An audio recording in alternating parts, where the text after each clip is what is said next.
قل هذه سبيلي أدعو إلى الله على بصيرة أنا ومن اتبعني وسبحان الله وما أنا من المشركين.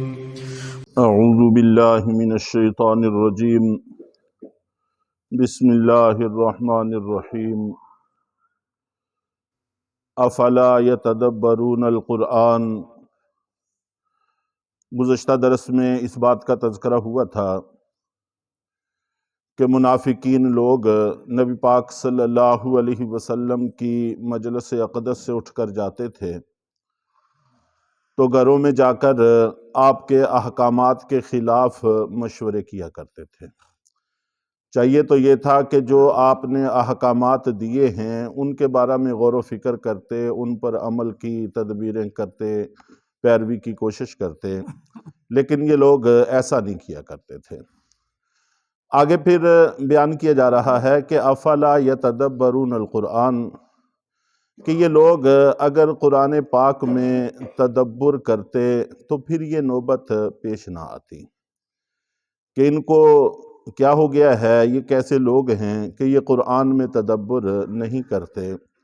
اگر قرآن میں تدبر کرتے، غور و فکر کرتے تو پھر یہاں تک نوبت نہ آتی. ظاہر ہے کہ آپ کے احکامات کے خلاف مشورے کرنا در حقیقت آپ کی نبوت میں شبہ ہونے کی دلیل ہے. اگر قرآن پاک میں غور و فکر کرتے تو یہ شبہ ختم ہو جاتا، قرآن پاک کی حقانیت سمجھ میں آ جاتی اور اللہ کے نبی صلی اللہ علیہ وسلم کی حقانیت سمجھ میں آ جاتی. جب یہ آپ کو حق سمجھتے تو پھر اس طرح کی غلطیاں نہ کرتے اور اس طرح کی حرکات ان سے صادر نہ ہوتی. لیکن چونکہ یہ قرآن میں تدبر نہیں کرتے، اس کا نتیجہ یہ نکلتا ہے. چنانچہ یہاں پر ہم سب مسلمانوں کو بھی حکم یہ ہے کہ ہم بھی قرآن پاک میں تدبر کیا کریں، غور و فکر کیا کریں. یہاں پر یہ نہیں کہا گیا کہ افلا یقرؤون القرآن، کہ یہ لوگ قرآن پاک کو پڑھتے کیوں نہیں، یہ نہیں کہا گیا. پڑھنے کا الگ حکم ہے، قرآن پاک کی تلاوت کرنا، الفاظ کو پڑھنا، یہ مستقل حکم ہے، اس کے اپنے فوائد اور ثمرات ہیں. اور اس آیت میں اس سے تھوڑا سا آگے کا حکم دیا جا رہا ہے کہ پڑھنے کے ساتھ ساتھ اس میں تدبر اور غور و فکر بھی ہونا چاہیے. اور غور و فکر کے درجات اگرچہ مختلف ہیں.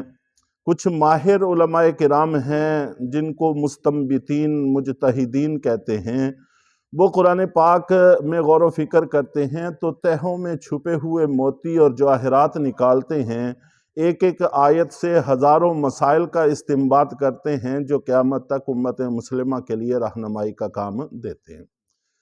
قرآن پاک علوم کا ایک ایسا خزانہ ہے جس کو علوم اور معارف کا سمندر کہا جا سکتا ہے. تو پانیوں سے فائدہ، سمندروں سے فائدہ ساری ہی مخلوقات کو حاصل ہوتا ہے، انسانوں کو بھی اور غیر انسان جتنی بھی مخلوقات ہیں سبھی اس سے فائدہ اٹھاتے ہیں، سبھی کو فائدہ پہنچتا ہے. لیکن فائدہ اٹھانے کے درجات اور دائرہ کار مختلف ہیں. کچھ ایسے ہیں جو غوطہ خور ہیں، غواص ہیں، جو سمندروں کی تہوں میں اترتے ہیں اور وہاں سے ہیرے جواہرات نکالتے ہیں، خود بھی فائدہ اٹھاتے ہیں اور پورے انسانیت کو بھی فائدہ پہنچاتے ہیں. کچھ ایسے ہیں کہ جن کی سطح ان سے نسبتاً کم ہوتی ہے لیکن وہ گہرے پانیوں میں جاتے ہیں اور وہاں سے بڑی مچھلیوں کا شکار کرتے ہیں اور اللہ تعالیٰ کی عجیب و غریب قدرتوں کا مشاہدہ کرتے ہیں. اور کچھ لوگ کناروں سے ہی مچھلیاں پکڑتے ہیں، قریب سے چھوٹی موٹی مچھلیاں پکڑ کر اپنا گزر اوقات کرتے ہیں. تو بہرحال ہر کسی کا دائرہ کار مختلف ہے. جو اناڑی ہے وہ اگر پانی کی تہوں میں اترے گا تو نقصان اٹھائے گا، اور اناڑی ہونے کا یہ مطلب بھی نہیں ہے کہ اتنا بڑا سمندر ہے اور اس سے ہم کوئی بھی فائدہ نہ اٹھائیں. تو قرآن پاک بھی علوم و معارف کا ایک خزانہ ہے، سمندر ہے، اس سے فائدہ اٹھانا چاہیے اور ہر کوئی اپنے اپنے دائرہ کار کے اندر رہ کر اس سے فائدہ اٹھائے. تو مستنبطین، مجتہدین وہ بھی فائدہ اٹھاتے ہیں، عام علماء کرام پڑھتے ہیں تو وہ بھی اس سے فائدہ اٹھاتے ہیں، اور عوام کو چاہیے کہ وہ بھی اس میں غور و فکر کریں کم سے کم لفظی ترجمہ ہی پڑھ لیا کریں، تو اس سے بھی ان کو فائدہ حاصل ہوگا اور آخرت کی طرف رجحان ہوگا، اور کفر و شرک کی بہت ساری جہتیں اللہ تعالیٰ ان سے ان کو محفوظ کریں گے، ان کو حق سمجھ میں آئے گا اور کفر و شرک سے بچنے کے مواقع میسر آئیں گے۔ چنانچہ غور و فکر عام لوگوں کو بھی کرنا چاہیے، اس سے گریز نہیں کرنا چاہیے۔ ہاں البتہ عام لوگوں کو یہ چاہیے کہ وہ علماء کی رہنمائی ضرور حاصل کریں۔ پہلا درجہ تو یہ ہے کہ اگر موقع ہو، اور موقع ہوتا ہی ہے، اتنا سا وقت نکالنا کوئی مسئلہ نہیں ہے، کہ اپنے وقت میں سے 1 آدھ گھنٹہ نکال کر باقاعدہ اس کو سبقاً پڑھ لیا جائے، تو اس سے بہت سارے فوائد حاصل ہو جاتے ہیں۔ ترجمہ اور اس کی تشریحات باقاعدہ اگر سبقاً پڑھ لی جائے تو اس کا بہت فائدہ حاصل ہوتا ہے۔ اور اگر ایسا بھی ممکن نہ ہو سکے تو یہ کوئی 10 منٹ 5 منٹ کے مختلف درس ہوتے ہیں، ان کو سماعت کی کوشش کر لے، اس سے بہت سارا فائدہ حاصل ہوتا ہے۔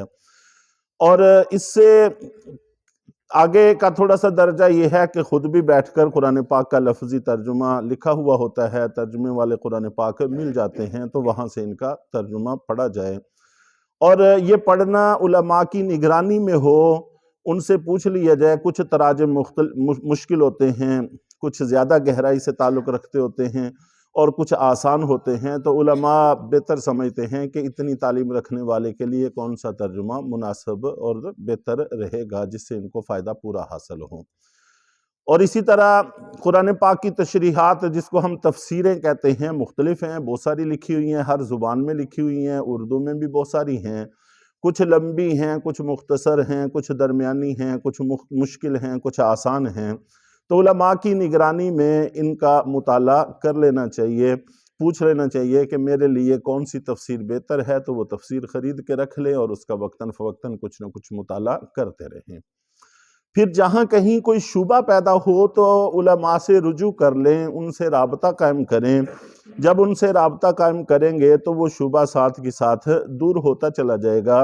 ان شبہات کو اپنے اندر پنپنے اور پلنے نہیں دینا چاہیے۔ چنانچہ صحابہ کرام کے بہت سارے اوصاف میں سے ایک بہترین وصف یہی تھا کہ جب بھی کسی جگہ کوئی شبہ پیدا ہوتا تو فوراً اللہ کے نبی صلی اللہ علیہ وسلم کے پاس حاضر خدمت ہوتے اور اپنے شبہ کا ازالہ کر لیتے۔ اب اللہ کے نبی صلی اللہ علیہ وسلم تک تو ہماری رسائی ممکن نہیں ہے، ہاں آپ کی تعلیمات تک رسائی ممکن ہے، علماء کے واسطہ سے ہم آپ کے تعلیمات اور آپ کے علوم سے فائدہ اٹھا سکتے ہیں۔ حضرت حنظلہ رضی اللہ تعالیٰ عنہ کو بیٹھے بیٹھے خیال آیا کہ اللہ کے نبی کی مجلس میں ہماری کیفیت اور ہوتی ہے، گھر میں آتے ہیں تو کیفیت اور ہوتی ہے، یہ تو نفاق ہے۔ تو فوراً آپ کی مجلس میں حاضر ہوئے اور جا کر کہا کہ حنظلہ تو منافق ہو گیا۔ آپ نے بات پوچھی اور تسلی دی کہ یہ نفاق نہیں ہے، وقتاً فوقتاً کی بات ہوتی ہے۔ اسی طرح صحابی آپ کی خدمت میں حاضر ہوئے اور آ کر عرض کیا کہ اللہ کے رسول ایسے ایسے خیالات آتے ہیں کہ اگر ہمیں اختیار دیا جائے کہ جو تمہارے ذہنوں میں خیال آیا ہے اس کو بیان کرو، یا انگارے کو، دہکتے انگارے کو اپنی مٹھی میں پکڑو، تو ہمارے لیے دہکتا انگارہ مٹھی میں پکڑنا آسان ہے، اس خیال کو بیان کرنا ہمارے بس کی بات نہیں ہے، تو کیا اس پر قیامت والے دن پکڑ تو نہیں ہوگی؟ تو آپ نے فرمایا کہ یہ تو ایمان کی علامت ہے کہ ذہن کے اندر شیطان نے وسوسہ ڈالا اور بندہ اس کو اپنی زبان پر لانے سے ڈر رہا ہے، کترا رہا ہے، اس کا مطلب یہ ہے کہ وہ مومن ہے، مسلمان ہے، وہ ایسی بات اپنی زبان پہ نہیں لاتا جس کے بارے میں وہ یہ سمجھتا ہے کہ یہ اللہ اور اللہ کے رسول کی ناراضگی کا باعث ہو سکتا ہے۔ یہ تو عین ایمان ہے۔ تو یوں اللہ کے نبی صلی اللہ علیہ وسلم تعلیم دیتے، تربیت کرتے، ان کو جو بھی خیال آتا وہ فوراً آ کر اس کی تصحیح کر لیا کرتے۔ تو غور و فکر کرنا چاہیے، عام لوگوں کو بھی کرنا چاہیے۔ اس کی مختلف صورتیں میں نے عرض کی کہ سبقاً پڑھ لیا جائے، بہت اچھا ہے، درس سننے کا اہتمام کر لیا جائے، یہ بھی بہت اچھا ہے، اور ترجمہ لفظی پڑھنے کا اہتمام کر لیا جائے علماء کی نگرانی میں، یہ بھی ایک اچھی چیز ہے، اور تفاسیر کا مطالعہ یہ بھی علماء کی نگرانی میں کر لیا جائے، ان سے پوچھ لیا جائے، جہاں کہیں شبہ ہو تو فوراً آ کر اس کی تصحیح کر لی جائے، تو غور و فکر ہونا چاہیے۔ وَلَوْ كَانَ مِنْ عِنْدِ غَيْرِ اللَّهِ، اگر یہ قرآن اللہ کے علاوہ کی طرف سے ہوتا، لَوَجَدُوا فِي اخْتِلَافًا كَثِيرًا، تو اس میں بہت زیادہ اختلاف پاتے ہیں۔ اللہ کا کلام ہے، غور و فکر کریں گے تو غور و فکر کرنے سے پتہ چلے گا کہ اس میں ذرہ بر کسی جگہ کوئی اختلاف نہیں ہے۔ انسان جب کبھی غصے میں ہوتا ہے تو اس کے کلام اور الفاظ کا چناؤ اور ہوتا ہے، جب کبھی وہ خوش ہوتا ہے تو اس وقت اس کے کلام میں الفاظ کا چناؤ اور ہوتا ہے، جب غمگین ہوتا ہے تو اس کے الفاظ کچھ اور بتا رہے ہوتے ہیں، اور جس وقت وہ عام حالات میں ہوتا ہے تو اس وقت الفاظ کا چناؤ اور ہوتا ہے۔ تو اللہ تعالیٰ ان تمام تر کیفیات سے بالاتر اور پاک ہیں۔ یہی وجہ ہے کہ شروع سے لے کر آخر تک ایک ایک لفظ ایسی کسی کیفیت سے متاثر نہیں ہے، تو شروع سے لے کر آخر تک ہر آیت، ہر لفظ فصاحت و بلاغت کے اعلیٰ معیار پر قائم ہے۔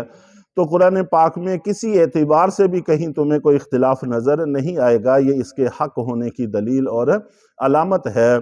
اور خاص طور پر اگر کوئی اپنا کلام کو اللہ کا کلام کہہ کر بیان کرے تو اس میں تو اختلاف کا ہونا ویسے ہی ضروری ہے۔ چنانچہ جتنے بھی مدعیان نبوت ہیں ان سب کے کلام کو اٹھا کر دیکھیں تو وہ خرافات ہیں کہ عام آدمی بھی دیکھ کر اس پر ہنسے بغیر اور افسوس کیے بغیر نہیں رہتا کہ ایک صفحے پہ کچھ ہے اور اگلے صفحے پہ کچھ ہے اور اس سے اگلے صفحے پہ کچھ ہے۔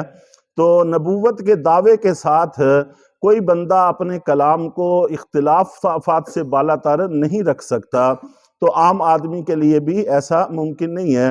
یہاں تک کہ جو صحیح نبی کو مانتے ہیں، جیسے عیسائیوں کو لگا لیں، یہودیوں کو لگا لیں، ان کے پاس کتابیں ہیں، انجیل ہے، تورات ہے، وہ اس کو بھی اختلافات سے محفوظ نہیں رکھ سکے، اس لیے کہ وہ بھی ان کو منسوب کرتے ہیں اللہ اپنے نبی کی طرف، حالانکہ یہ وہ نہیں ہے جو نبی پر اتری تھیں۔ تو اتنے سے فرق سے بھی اس کو اختلاف سے وہ بالاتر نہیں رکھ سکے، بلکہ ایک سال چھپنے والی اور اگلے سال چھپنے والی کتاب میں بھی اختلاف سے محفوظ نہیں رہ سکے، اور ہمارا قرآن ہر اعتبار سے محفوظ ہے۔ تو اللہ تعالی ہمیں اس سے پورا فائدہ اٹھانے کی توفیق عطا فرمائے۔